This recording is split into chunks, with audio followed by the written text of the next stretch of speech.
Sehingga kita berbaik sangka. Ihfazillah yahfazka. Jaga Allah, Allah jaga kamu. Berbaik sangka kepada Allah. Misalnya lagi ada musibah. Oh, kayaknya Allah mau ganti yang lebih baik nih. Kayak gitu.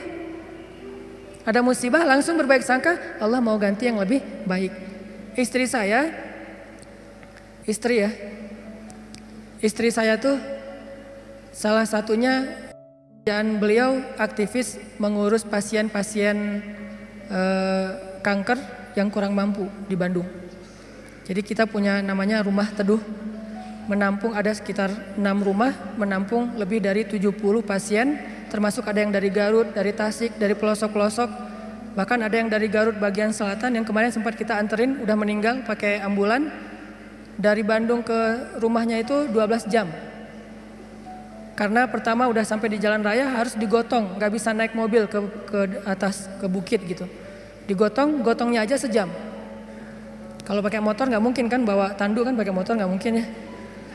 Tapi kalau teman-teman anak-anak motor kayaknya bisa nih ngetrik ya, bahwa kalau kita nggak bisa akhirnya ditandu sejam naik ke atas tuh. Nah, kemarin ada kejadian di salah satu rumah teduh untuk nampung pasien-pasien yang kurang mampu bersama keluarga mereka. Ada satu pasien nyamar. Dia pura-pura sakit, terus tinggal di situ sehari. Tiba-tiba malam hari dia hilang. Semua HP keluarga pasien diambil, dibawa lari. Mencuri HP pasien kanker kurang mampu. Coba kurang apa dosanya tuh? Mencuri HP, nyopet HP orang di mall masih mending, dosa lah ya. Tapi nggak dosa segede itu ya, nggak berlipat-lipat. Ini dosanya apa?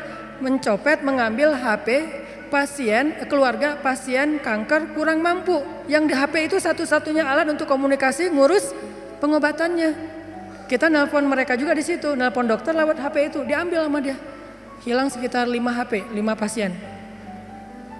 Langsung kita coba snapgram di sosial media.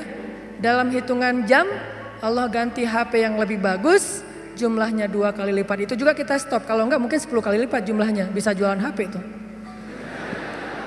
Kita taruh Instastory, kita butuh HP nih, ada 5 pasien kita yang kehilangan HP dalam satu musibah, mudah-mudahan Allah ganti yang lebih baik. Ternyata langsung pada ngejapri, saya ganti. Bukan HP bekas, HP baru yang harganya mungkin lebih mahal berkali-kali lipat dari yang hilang.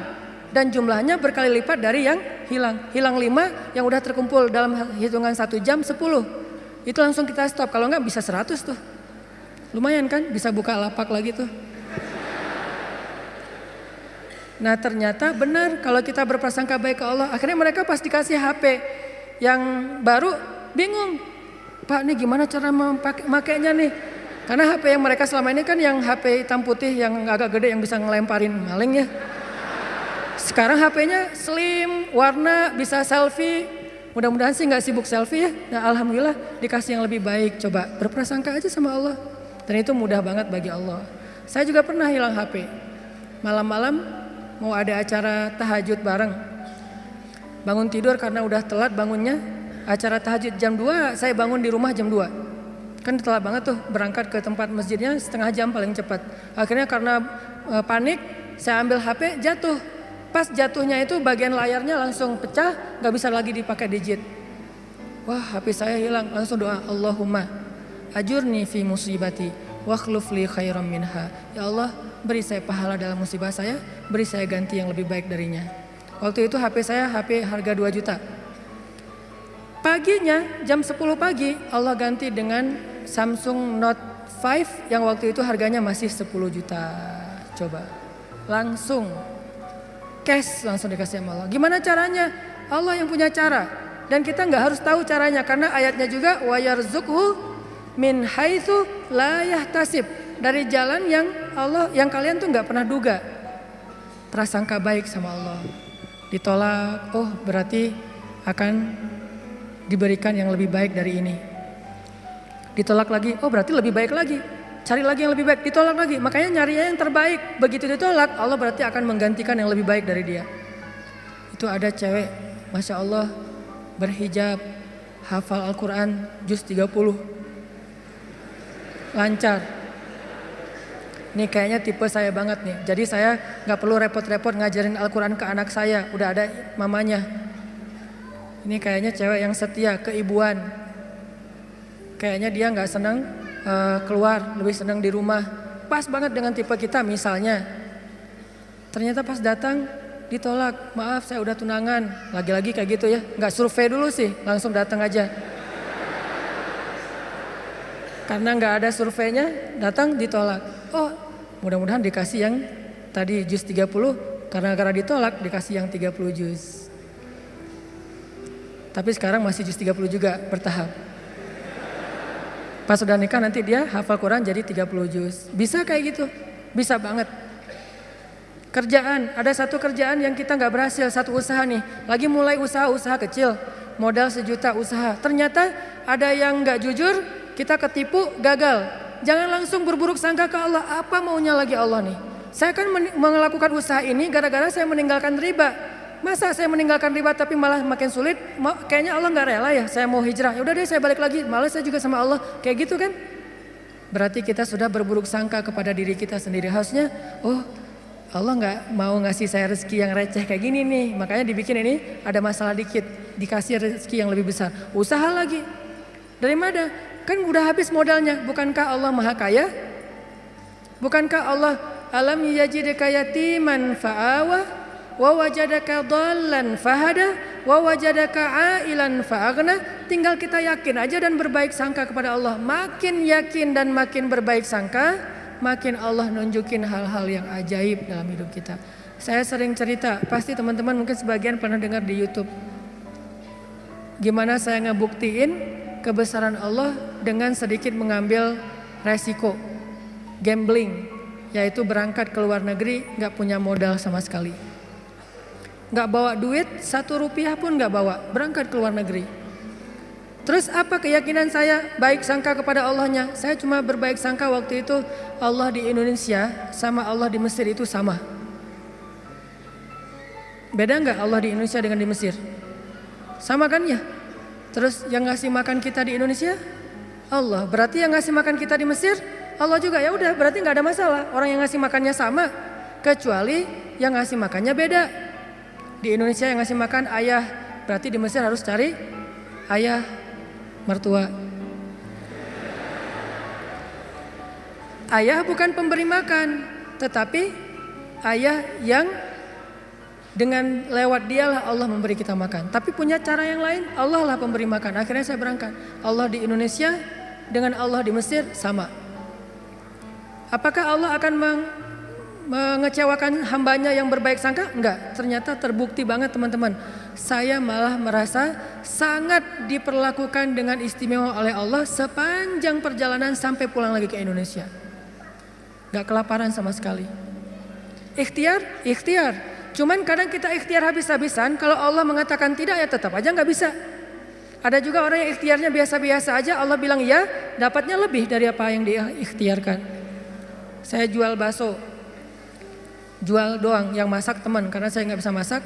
Saya bilang ke teman, lo masakin bakso, nanti biar gua yang jual. Nanti bagi 2, lo 30%, saya 70%.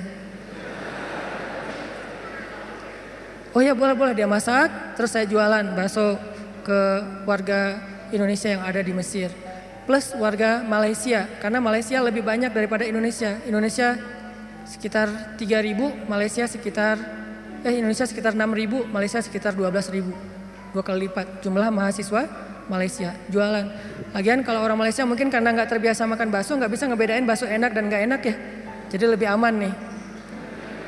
Jangan jual bakso ke orang Bandung, ketahuan banget nggak enaknya. Karena orang Jawa Barat kan banyak jual bakso tuh. Ini nggak kayak bakso di tempat saya, jual bakso ke mereka. Dan saya ngasih jumlah pentol baksonya tergantung mood. Kalau orangnya kayaknya nyaman nih, enakan nih, kasih banyak. Kalau orangnya nyebelin, kasih aja 2, cukup lah. Datang wajahnya cemberut gitu, mau apa? Beli bakso. Oh ya, 2 kasih aja. Terus temennya, Mas, iya, mau apa? Mau beli bakso? Boleh? Oh boleh. Oh, kasih 10. Akhirnya pas makan berdua ngelihat sebelah, kok beda? Beda amalan. Rugi kah? Nggak rugi, untung juga gede. Bakso, catering, jual dolar keliling. Terus pokoknya ada adik-adik kelas baru datang langsung dipalakin. Dolarnya sini.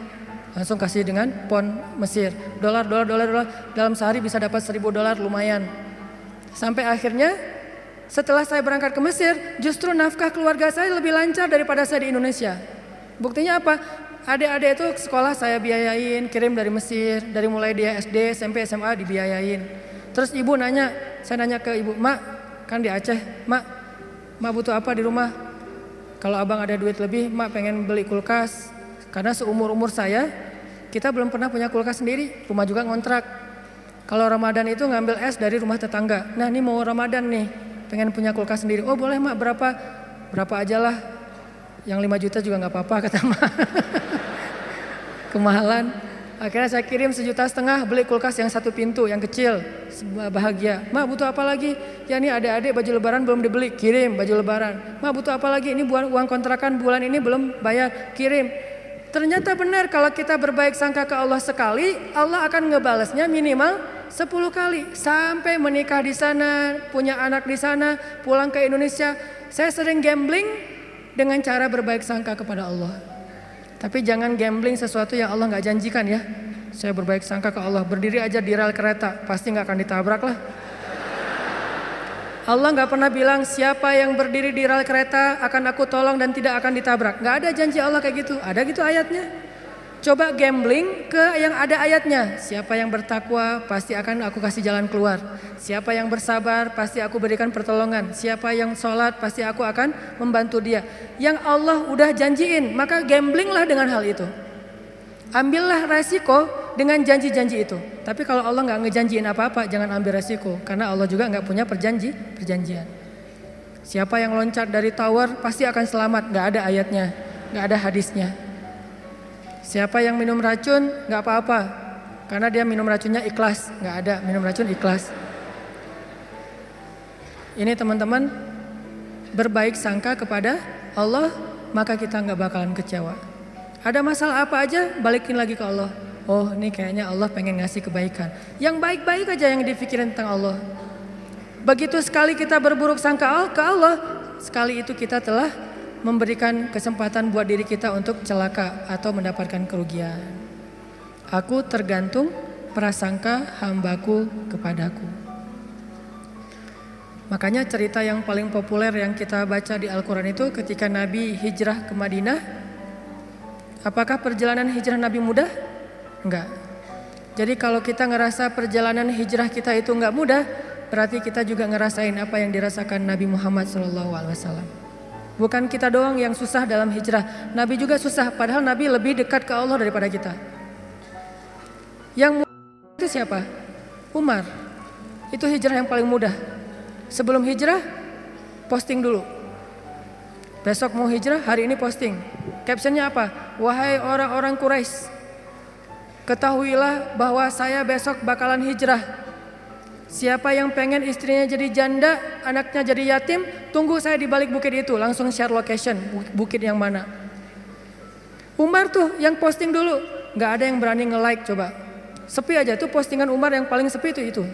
Gak ada yang berani nge-like, gak ada yang berani komen. Diem aja, anteng.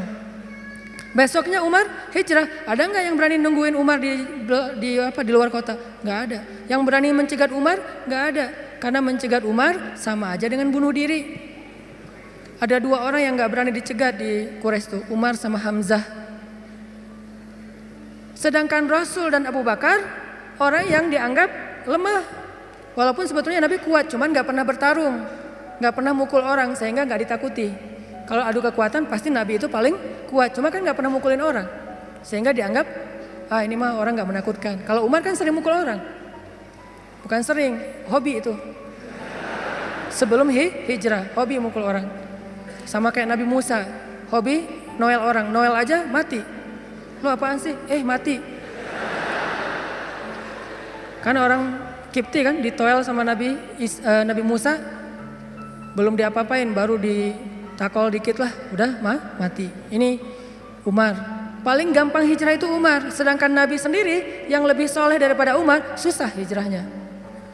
Harus sembunyi-sembunyi, harus diam-diam, harus ngambil arah yang berlawanan dari kota Madinah. Kota Madinah ke sebelah sini, Nabi malah perginya ke sebelah sini. Bukan mendekat, malah menjauh dari Madinah. terus masuk ke dalam sebuah lubang, bukan goa, lubang kecil namanya di atas Jabal Sur, sehingga disebut dengan Gua Sur. Sembunyi berdua sama Abu Bakar di situ nyumput. Ketahuan juga tuh takdir Allah. Kenapa Allah nggak buat orang-orang menjauh biar Abu Bakar dengan Rasulullah itu enak di dalam tempat itu, nggak ada yang ganggu. Sengaja Allah bikin skenarionya kayak gitu. Untuk apa? Untuk tunjukkan bahwa Allah Maha Kuasa. Buat orang yang beriman itu nggak ngaruh. Mau kayak gimana juga sulitnya nggak ngaruh. Yang penting Allah ridho. Itu aja yang penting. Yang penting Allah bersama kita. Cuma itu yang penting. Sehingga akhirnya ketika orang-orang berada tepat di mulut gua, itu jarak Nabi sama musuhnya itu cuma hitungan jengkal loh. Setengah lutut mereka, setengah kaki mereka itu udah kelihatan sama Nabi kayak gini nih. Tepat di depan Nabi. Sampai Abu Bakar berbisik ke Rasulullah, "Ya Rasulullah, kalau mereka ngelihat ke bawah, pasti mereka akan menemukan kita. Gimana nih? Abu Bakar yang khawatir. Abu Bakar yang takut, bukan takut dan khawatir terhadap keselamatan dirinya, tapi khawatir terhadap keselamatan kekasihnya Rasulullah SAW. Saking sayangnya Abu Bakar kepada Rasul. "Ya Rasulullah, gimana nih? Apa kata Rasulullah? "Ya Abu Bakar." Lembut Nabi ngomongnya. "Ya Abu Bakar, ma dhannuka bisnain? Allahu salisuhuma." Ya Abu Bakar, kenapa kamu mikir kita berdua doang? Bukankah Allah yang ketiga? Jadi kalau kita merasa sendiri, kenapa kita berpikir kita sendiri? Bukankah Allah yang kedua? Kalau kita merasa sedikit, kenapa kita berpikir sedikit? Bukankah Allah itu punya banyak pasukan yang diturunkan dalam perang Badar, perang Ahzab dan yang lainnya? Ma dhannuka bisnain? Allahu salisuhuma. Kenapa kamu mikir cuma berdua padahal Allah yang ketiga? La tahzan, innallaha ma'ana. Jangan khawatir ya Abu Bakar, Allah bersama kita. Setelah Rasulullah ngomong kayak gitu, apa yang terjadi? Apakah musuh kemudian menemukan mereka? Tidak. Gimana cara Allah memalingkan mereka? Allah palingkan hati dan pikiran musuh. Gak kepikiran ngelihat ke bawah, gak pengen juga ngelihat ke bawah. Ini cara Allah nih. Kalau ada berita bahwa di situ ada laba-laba, ada merpati bikin sarang, itu masih kontroversi di antara ulama. Ada ulama mengatakan itu benar, ada ulama mengatakan itu dhaif. Allahu alam. Tapi yang pasti Allah memalingkan mata, pikiran dan hati musuh dari melihat ke arah Rasul dan Abu Bakar. Itulah pertolongan Allah. Bukan ketemu terus tarung, musuh kalah. Gak usah serepot itu. Allah gak mau juga ngerepotin hambanya. Allah cuma pengen nunjukin kebesarannya aja. Dibuat musuh datang sampai sedekat mungkin, ukurannya cuma beberapa sentimeter, tapi dalam kedekatan yang luar biasa itu Allah tunjukin mereka tidak bisa ngapa-ngapain. Dipalingkan aja wajahnya, ngelihat ke semua sisi dilihat, tapi ke bawah enggak. Kan gak masuk akal kan? Kenapa bisa kayak gitu? Inilah kebesaran Allah. Padahal harusnya ngelihat ke semua sisi, termasuk lihat ke bawah, ada orang gak di dalam lubang-lubang itu. Gak kepikiran sama sekali. Apakah satu orang musuh? Ada puluhan musuh. Dan puluhan musuh itu tidak satu orang pun yang berpikir untuk ngelihat ke dalam lubang itu. Satu orang pun gak berpikir. Begitulah cara Allah menolong kita. Allah bisa buat semua hati sayang kepada kita, sehingga Allah angkat derajat kita. Allah mengangkat derajat seseorang, merendahkan yang lain. Tiba-tiba semuanya jadi simpatik sama kita, respect sama kita. Mudah banget buat Allah. Dan kita melihat itu dalam banyak kejadian dalam kehidupan kita. Ada orang yang tiba-tiba muncul, ada orang yang tiba-tiba tenggelam, dan itu cara Allah. Ada yang orang tiba-tiba Allah buat dia terkenal, tiba-tiba orang dihindarkan dari semua orang, tinggal sendiri. Itu sangat mudah buat Allah. Makanya berbaik sangkalah kepada Allah dalam semua urusan. Sehingga ketika kita berbaik sangka kepada Allah, Allah akan memperlakukan kita seperti apa yang kita persangkakan. Jaga Allah, Allah jaga kita. Itu satu. Hari ini dua aja nih. Gimana maksud jaga Allah sehingga Allah jaga kita? Satu, berbaik sangka. Kedua, arti jaga Allah, Allah jaga kita ada di Al-Baqarah. Fadhkuruni azkurukum. Ingatlah Allah ketika kita senang, nanti Allah ingat kita ketika kita susah. Itu ayatnya. Walaupun terjemahannya nggak sejelas itu. Terjemahannya ingat aku ingat kamu. Tapi tafsirnya maksudnya ingat aku ketika kamu lagi senang, ketika kamu lagi lapang, ketika kamu merasa gak butuh, nanti aku akan ingat kamu ketika kamu lagi susah, lagi sempit, lagi butuh. Fadhkuruni adzkurkum. Jangan cuma ingat Allah pas kita butuh. Sehingga nanti Allah baru akan ingat kita di kebutuhan berikutnya. Karena Allah membalas perbuatan kita, bukan langsung waktu itu. Jadi kalau kita mau ditolong ketika susah, jadilah orang yang selalu mengingat Allah ketika kita senang. Lagi gak ada masalah nih, tetap ingat Allah. Gimana ingat Allah ketika kita lagi senang? Bersyukur. Ketika dapat nikmat, alhamdulillah ini nikmat dari Allah. Diingat, Allahnya tuh dimention terus, di tag terus. Sehingga ketika nanti kita kekurangan, Allah akan bilang, itu hambaku lagi kekurangan, aku bantu deh. Karena ketika aku kasih dia nikmat, dia ingat aku. Begitu dia punya masalah, aku akan ingat dia. Apa contohnya? Contohnya ada seorang laki-laki, ini cerita Nabi nih, hadis, tapi hadisnya dalam bentuk cerita. Ada seorang laki-laki lagi musafir di zaman sebelum zaman Nabi, mungkin di zaman Nabi Isa atau zaman Nabi sebelumnya, tidak disebutkan. Yang jelas umat terdahulu, Bani Israel.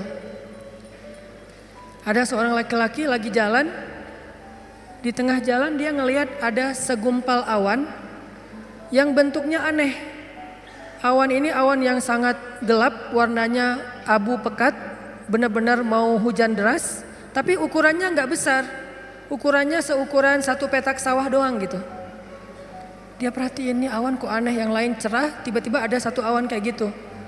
Gak lama dia memperhatikan, terdengar suara dari langit berbicara kepada awan, dan dia dengar suara itu. Apa kata-kata dari langit?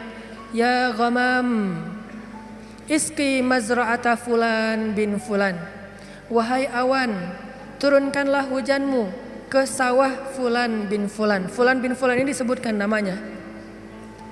Wahai awan, turunkanlah airmu ke sawahnya fulan bin fulan.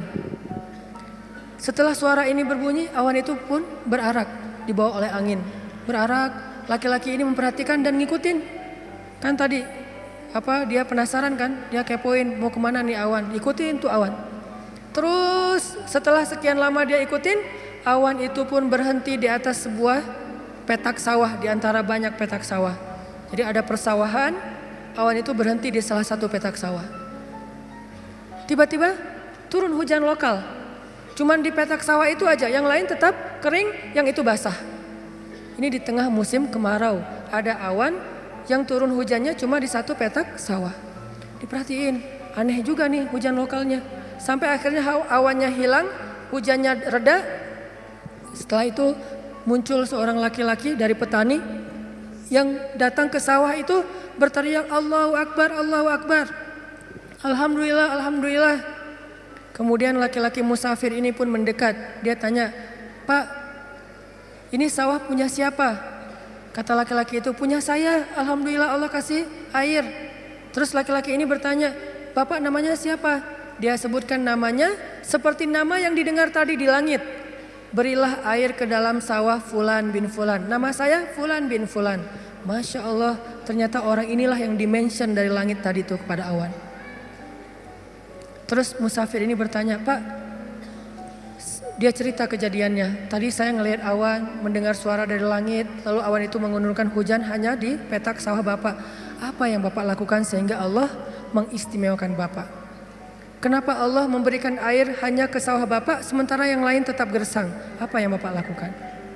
Kata laki-laki ini, kalau saya habis panen, dapat nikmat nih, panen raya. Kalau saya lagi panen, saya selalu membagi harta saya menjadi 3 bagian. 1 bagian saya berikan kepada fakir miskin sebagai bentuk syukur. Ingat Allah berarti. 1 bagian lagi saya berikan kepada keluarga saya sebagai kewajiban, nafkah. Dan 1 bagian lagi saya jadikan sebagai modal untuk membeli benih-benih berikutnya. Diputar lagi tuh uang.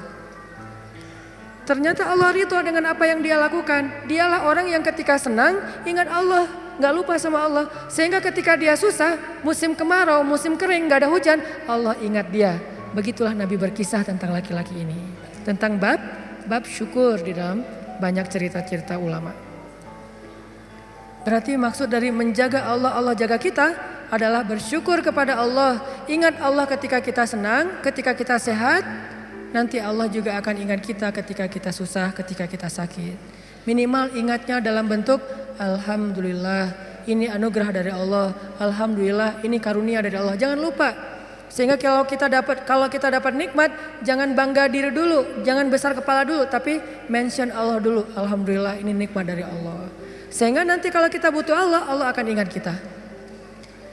Dan itu berlaku dalam semua masalah kehidupan kita.